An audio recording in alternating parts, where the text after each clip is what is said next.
along with a high of 35 and a chilly low of 18. Wednesday is going to start off nice and sunny, but cloud coverage will increase as the day goes on. Expect a high of 52 and a low of 29. Cloudy skies will turn to rain showers on Thursday. The temperature will reach a high of 53 and will drop to a low of 30. There is a chance of snow showers in the forecast for Friday morning. Partly cloudy skies are expected for the rest of the day, along with a high of 36 and a low of 19. This is Mason South for the news, 103.9, Livewire Weather Center. Count on it. In Irwin, it's clear and 46. In Greenville, it's partly cloudy and 47. In Johnson City, it's partly cloudy and 49. In honor of the extra most bestest with the most cheese and the most pepperoni, we hired the most spokespeople. Little Caesars Extra Most Bestest has the most cheese and the most pepperoni for the nation's best price. Just $6. So don't go anywhere else. Claim of most cheese and most pepperoni at the nation's best price is based on comparison of Little Caesars Extra Most Bestest Pizza and the other 3 national pizza chains' large round standard menu one-topping pepperoni pizza sold at everyday menu prices at participating locations plus tax. Pizza. Welcome back to Tri-City Sports Now. I'm Marky Billson. I want to begin with an ugly story in this segment, and it concerns the Tennessee Rock. Now, in the early days of this program, I'm going to try to get her back on. We had a friend of mine, really, Peyton Marie Miller. She's from Kingsport, and in recent years, she was known as the primary artist of the Tennessee Rock. For those of you who don't know, the Tennessee Rock is one of the campus traditions of the University of Tennessee. It is a rock on campus, and students historically paint it. They paint it all the time. They put all kinds of messages up there. It might be, I don't know, beat LSU. It might be, now with Peyton Marie Miller, who is reported to be the first person ever named after Peyton Manning. Okay, that did a story on her on Saturday Down South where I discussed that. But in the case of Peyton, she did her artwork, and it was done with spray cans and all this. She actually did a mural, Battle of Bristol, back in 2016. And the one that was probably the most well-received, and it lasted, and usually the Rock, it's up now and gone the next hour. This one stayed for 9 days, which was some sort of record, they thought, at the Tennessee Rock. By the way, the student, I forget what the student radio station in Knoxville, but the call letters are actually taken, some derivative of rock, due to the history of the quote-unquote Tennessee Rock. Okay. But she painted a rider on the Tennessee walking horse, and a equestrian in an orange and white suit, and it was very stately. And my mother, as an art historian, thought it was a great piece of work, as a matter of fact.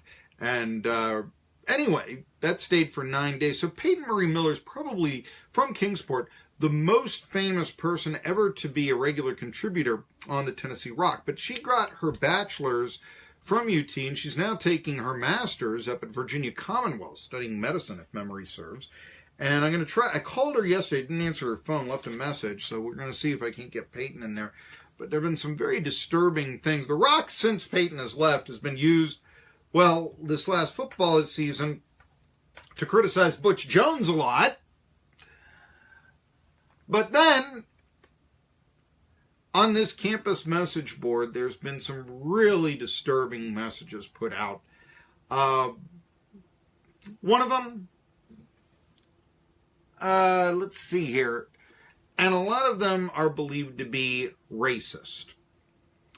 One that I see right now says, white pride.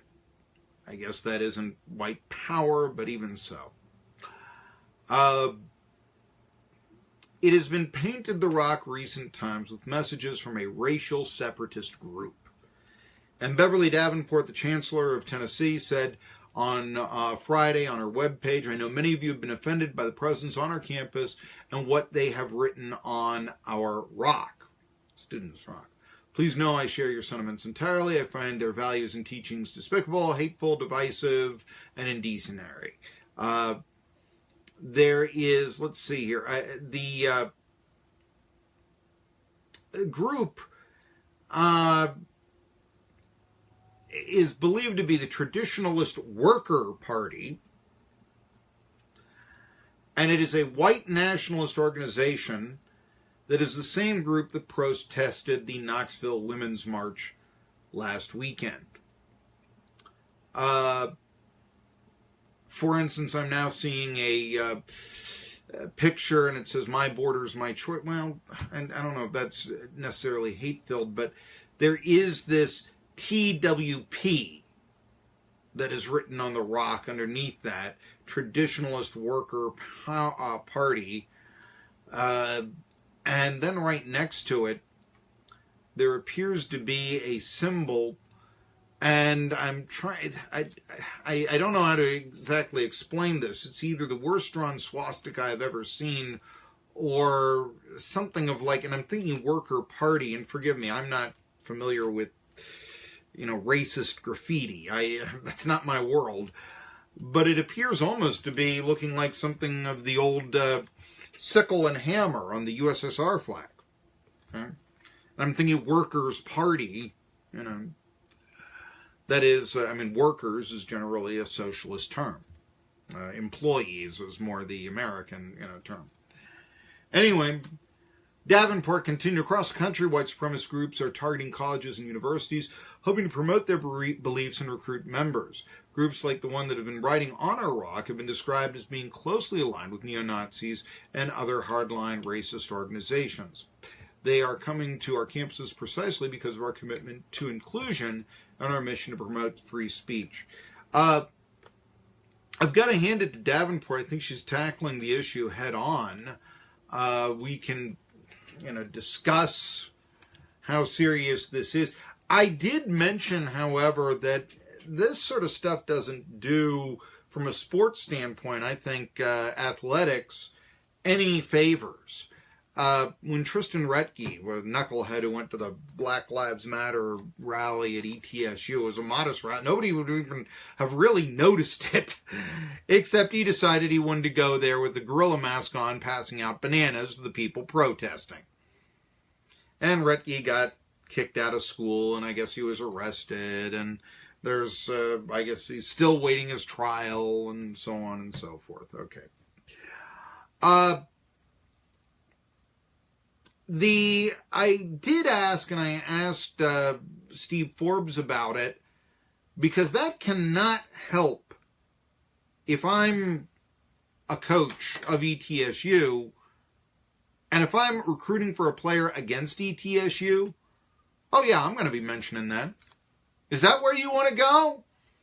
Where, your free speech, they've got knuckleheads in a gorilla mask with bananas out of a sack that is emblazoned with a marijuana leaf and a Confederate flag, going up to people there. Is that what you want? And by the way, it was a tremendous restraint put out by the people that Retke was harassing.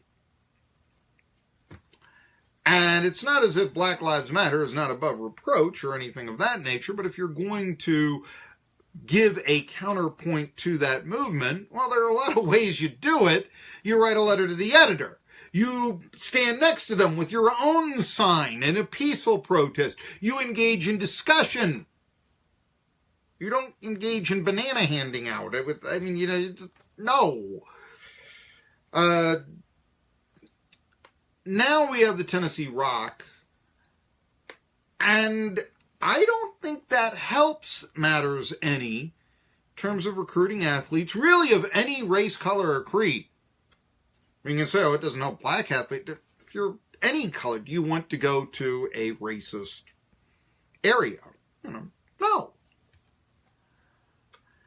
And so I did think Davenport, trying to take the bull by the horns, I thought that was a good thing, but doesn't do Tennessee any favors when you have, Traditionalist Worker Party messages on the rock. If I'm Georgia and I'm recruiting for a player that I want, and Tennessee is on them, I'm absolutely using.